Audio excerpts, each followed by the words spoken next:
Hello बच्चों, हम अलग अलग पद्धति से लीनियर इक्वेशन को कैसे सॉल्व करना वो हम पढ़ चुके हैं। जैसे कि क्रैमर रूल से लीनियर इक्वेशन कैसे सॉल्व करना, ग्राफिकल मेथड से लीनियर इक्वेशन कैसे सॉल्व करना, और हमने एक अपना टाइप भी देखा था जिसमें 5 सब टॉपिक्स थे, जिसमें सीधे में सेम था, तिरछे में सेम था, ठीक है, कुछ भी सेम नहीं था। फोर्थ टॉपिक था हमारे पास नीचे में नंबर्स आए तो क्या करना। उसके बाद फिफ्थ था कि नीचे वेरिएबल्स आए। हमने अलग अलग मेथड्स देखी है लीनियर इक्वेशन को सॉल्व करने के। भाई अब इन सभी मेथड्स का इस्तेमाल हमको करना है, यानी application of linear equations in two variable, जिसमें से हमारा मेन एप्लीकेशन है कि हमें जो वर्टिटेटिव प्रॉब्लम्स दिए जाते हैं उन वर्टिटेटिव प्रॉब्लम्स को लीनियर इक्वेशन से कैसे सॉल्व करते हैं। तो बच्चों उसके लिए हमको क्या करना है कि कुछ थोड़े जो कुछ वर्ड्स आते हैं उसको मैथमेटिकल सिंबल्स में कन्वर्ट करना, वो हमको थोड़ा जानना है और उस मेथड को देखना है जिसके कारण हम वर्टिटेटिव प्रॉब्लम को अच्छे से सॉल्व कर पाएंगे। ठीक है बच्चों, सो कुछ वर्ड्स को आपको ध्यान में रखना है, जैसे ग्रेटर है, मोर है, एक्सीड है, सम, जिसमें आपको एडिशन का एहसास होता है वहां पे ध्यान में रखना है कि आपको प्लस साइन यूज करना है। दूसरा स्मॉलर, लेस, डिफरेंस, जिसमें हमको सब्ट्रैक्शन का, ठीक है, कम हुआ ऐसा एहसास होता है, वहां पे हम यूज करेंगे सब्ट्रैक्शन यानी माइनस साइन। ठीक है, उसके बाद में कुछ वर्ड्स है जैसे टाइम्स है, प्रोडक्ट है, मल्टीपल है, इसके लिए मल्टीप्लिकेशन ये सिंबल यूज करना है। डिवाइडेड बाय वो हमको मालूम नहीं है, डिवीजन का साइन इस्तेमाल करना है। फिर उसके बाद में इज, वॉज, विल बी, या फिर कुछ वर्ब्स जिसके मीनिंग के साथ, ठीक है, हमको इक्वल साइन का इस्तेमाल करना है। ठीक, उसके बाद में हमारे पास अगर मान लीजिए कि किसी नंबर को हम डिवाइड करते हैं, सो हमको आंसर मिलता है जिसे हम क्वोशंट कहते हैं, जिससे डिवाइड करते हैं उसको हम डिवाइजर कहते हैं, जिसको डिवाइड करते हैं उसको हम डिविडेंड कहते हैं, और आखिरी में कुछ अगर बचता है, ठीक है, उसको हम रिमाइंडर कहते हैं। तो उसके तहत एक हमारे पास फार्मूला है, वो है dividend is equal to divisor into quotient plus remainder. ठीक है बच्चों, तो ये थोड़ा आपको ध्यान में रखना है। फिर वर्टिटेटिव प्रॉब्लम को सॉल्व करते समय हमको मेथड थोड़ा ध्यान में रखना है, यानी स्टेप वाइज बराबर जाना है। ठीक है, तो आप पहले स्टार्टिंग में लेंगे सपोज, जैसे वर्ड से आपको शुरुआत करनी है। जैसे कि हमने देखा linear equation in two variable, नाम है टू वेरिएबल, मतलब उसमें दो वेरिएबल होंगे, जैसे कि एक्स, वाई, एम, एन, इस तरह से। ठीक है, तो दो वेरिएबल के लिए दो चीजें आपके पास होना जरूरी है। सो अब सपोज में फर्स्ट थिंग जो भी रहेगा, फर्स्ट थिंग के लिए आप लेंगे x, सेकंड थिंग के लिए आप लेंगे y, उसके बाद हेडिंग डालेंगे हम by first condition. First condition से जो भी होगा आपको इक्वेशन मिलेगा, उसको आप इक्वेशन 1 नाम दे दीजिए। उसके बाद बाय सेकंड कंडीशन, वहां पर भी आप जब उसको सॉल्व करते करते जाएंगे आपको एक नया इक्वेशन मिलेगा जिसे हम नाम देंगे इक्वेशन सेकंड। ठीक है, फिर उसके बाद by solving the equations find, अलग अलग मेथड जो भी आपको इजी मेथड लगती है उससे आप सॉल्व करिए, and find x and y, इनकी वैल्यूज निकालो, और लास्ट में x और y की वैल्यू निकलने के बाद गो टू सपोज, यानी आप कहां पे आएंगे सपोज में। सपोज में ये वर्ड्स आप लिखेंगे और x के जगह पे x की वैल्यू, इन वर्ड्स के साथ y के जगह पे y की वैल्यू लिखेंगे, राइट द आंसर। ठीक है, और इस तरह से हम हमारे क्वेश्चन का आंसर फाइनलाइज करेंगे। ठीक है बच्चों, तो चलो इसको एक एग्जांपल से देखते हैं। ये आपको थोड़े वर्ड्स किस तरह से मेथड है ये ध्यान में रखना है, और इस वर्टिटेटिव प्रॉब्लम को हम मैथमेटिकल फॉर्म में पहले कन्वर्ट करेंगे, इस क्वेश्चन को सॉल्व करेंगे और फाइनल आंसर निकालेंगे। ओके बच्चों, सो चलो देखो हमारे पास प्रॉब्लम है। क्या प्रॉब्लम है हमारे पास? Two numbers differ by 3। इसका मतलब क्या है कि दो नंबर्स में डिफरेंस है 3 का। अब भाई सेम होते हैं तो दो अलग कहने के वजह में एक कहते हैं, यहां पर डिफरेंस है मतलब सिंपल है, एक बड़ा होगा एक छोटा होगा। सो हम यहां पे शुरुआत करते हैं सपोज, किससे शुरुआत करते हैं? सपोज से। सो आंसर में हम शुरुआत करेंगे सपोज। अब डिफरेंस है, मैंने कहा डिफरेंस है मतलब एक नंबर ग्रेटर होगा एक नंबर स्मॉलर होगा। सो मैं पहले ग्रेटर नंबर ले लेता हूं। Suppose greater number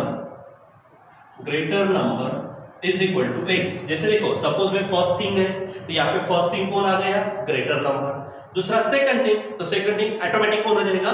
smaller number. सो यहां पर हम लेंगे स्मॉलर नंबर,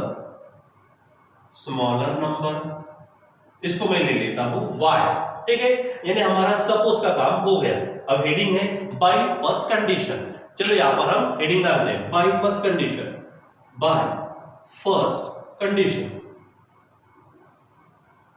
चलो हम फिर से फर्स्ट कंडीशन यानी वो फर्स्ट स्टेटमेंट हम देखेंगे क्या है यहां पर, टू नंबर्स डिफर बाय 3, यानी दो नंबर का डिफरेंस कितना है, 3 है। तो डिफरेंस लेते समय हम सबको मालूम है पहले ग्रेटर नंबर और फिर स्मॉलर नंबर। सो यहां पर ग्रेटर नंबर कौन है, यस x है, और स्मॉलर नंबर कौन है, y है, और इनके बीच में डिफरेंस है। देखो डिफरेंस के लिए कौन सा साइन है हमारे पास, माइनस साइन। यस, तो यहां पे लिख देना है माइनस, ठीक है। कहा देखो two number difference minus sign differ by 3, ठीक है। सो आपको इज इक्वल टू कितना लिखना है, 3 लिखना है। ये बन गया आपका फर्स्ट इक्वेशन, ठीक है। अब आगे बढ़ते हैं बाय सेकंड कंडीशन। सो वहां से आगे बढ़िए, देखो क्या है, द सम का मतलब देखो क्या है, एडिशन। लेकिन एक बात है, सम है मतलब कोई नंबर पहले होगा कोई नंबर बाद में होगा। सो पहले तो हम हेडिंग डाल देते हैं बाय सेकंड कंडीशन। क्या हेडिंग डाल देते हैं हम, बाय सेकंड कंडीशन। देखो क्या कहा है, द सम के लिए मैं साइन दे देता हूं प्लस, लेकिन इसके पहले कुछ होगा एंड उसके बाद में कुछ होगा, ठीक है। सो आगे बढ़ते हैं, द सम ऑफ ट्वाइस का मतलब डबल, लेकिन किसका, ट्वाइस द स्मॉलर नंबर। या फिर स्मॉलर नंबर कौन है, y, उसका ट्वाइस यानी 2y। सो प्लस के पहले आएगा 2y, ठीक है। एंड आगे बढ़ते हैं, एंड यहां पे देखो थ्राइस का मतलब 3 इंटू, लेकिन कौन, थ्राइस द ग्रेटर नंबर। अब ग्रेटर नंबर कौन है हमारा, ग्रेटर नंबर है हमारा x, उसका थ्राइस मतलब क्या बन जाएगा, 3x, ठीक है। इज है, मैंने देखो लिखा है यहाँ पे, इज का मतलब क्या है, इज इक्वल टू, और कितना है वो 19, ठीक है। सो इस प्रकार से हमें सेकंड इक्वेशन मिला।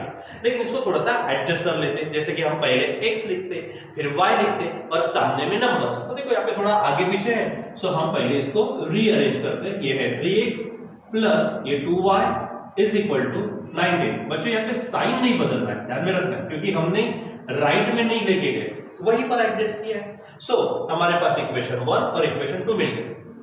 अब एक तरह से हमारा काम हो गया, we have converted the worded problem into mathematical form the equations, ठीक है। अब इसको सॉल्व कर रहे हैं। सॉल्व करने के लिए मैं एकदम सिंपल सजेशन दूंगा, अपने टाइप से जाओ, क्योंकि यहाँ पे कहा नहीं ना क्रैमर रूल से सॉल्व करो, ग्राफिकल मेथड से सॉल्व करो। जब कुछ नहीं कहा तो जो आपको इजी लगता है उस मेथड से आप चलिए। सो अपने टाइप में आएंगे, जिसमें पहला है सीधे में सेम, चेक करो x 3x सेम नहीं, y 2y सेम नहीं, तिरछे में सेम देखो, ये तिरछे में सेम नहीं नजर आ रहा, मतलब हम थर्ड टाइप में आ गए, कुछ भी सेम नहीं। कुछ भी सेम नहीं में हम क्या करते हैं, किसी को सेम बनाते हैं। तो चलो सेम बनाते हैं, मैं यहाँ पे तय कर लेता, मैं y को सेम बनाने वाला, क्योंकि यहाँ पर हमारे पास सिंगल y है, यहाँ पे 2y, तो मैं इसको 2 से मल्टीप्लाई करूं। इसको 2 से मल्टीप्लाई करना मतलब सबको इक्वेशन 1 को 2 से मल्टीप्लाई करना, ठीक है। सो हम ये ऑलरेडी पढ़ चुके हैं। सो सॉल्व करिए फ्रॉम इक्वेशन 1 इंटू 2।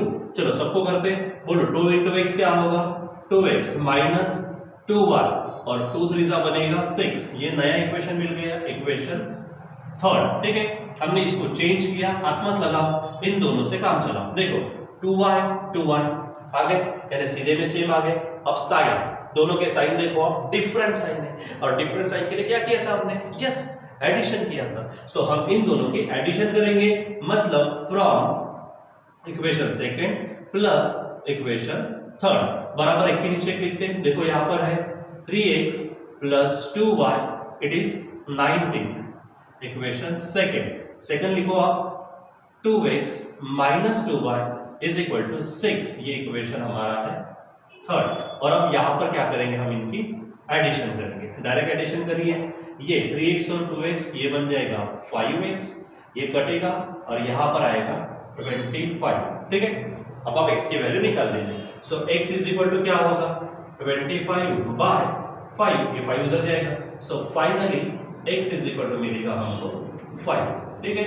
अब आपको x की वैल्यू मिल गई, अब y की निकालेंगे। सो ये वैल्यू इसी में पुट कर देते हैं, मैं इक्वेशन 1 में पुट करता हूं। तो चलो देखो यहाँ पे क्या होगा, पुट, बोलिए put x is equal to कितना आया है 5 इन इक्वेशन फर्स्ट। इसका मतलब इक्वेशन 1 में x के जगह पे 5 रखो। सो ये है हमारे पास, देखो यहाँ पर होगा 5 minus Y is equal to 3। अब इसको सॉल्व करिए।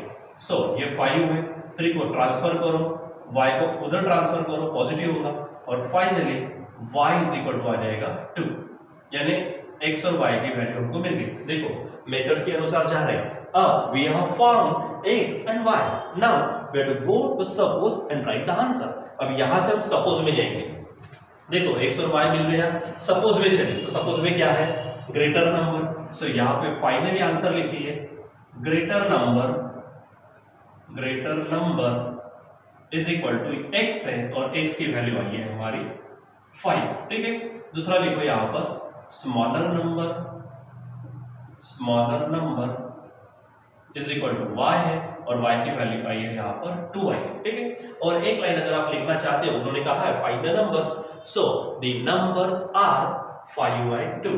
सो क्या बोलेंगे हम, रिक्वायर्ड नंबर्स आर, यहाँ पे लिख दीजिए रिक्वायर्ड नंबर्स आर, क्या है हमारे पास 5 एंड 2। सो बच्चों इस प्रकार से हमको सॉल्व करना है, ठीक है। अब आपके लिए ऐसे ही 2 यहाँ पर होमवर्क दिए हैं, आप इसी मेथड से उसको करके देखने की कोशिश करिए, ठीक है। सो एक बार फिर से वर्ड रीडर प्रॉब्लम में हमारे पास इन वर्ड्स को ये सिंबल में ध्यान में रखना है। उसके बाद ये मेथड में suppose, first thing, second thing, first condition, second condition, इस तरह से सॉल्व करके x और y मिलेगा। सपोज में जाकर आपको उसका आंसर लिखना है, ठीक है बच्चों। सो आगे और भी हम इसके एग्जाम्पल्स देखेंगे, ठीक है। और आपको कुछ प्रॉब्लम्स आती है तो फिर हम उसको और भी सॉल्व करेंगे। सो आज के लिए इतना ही, ओके बाय।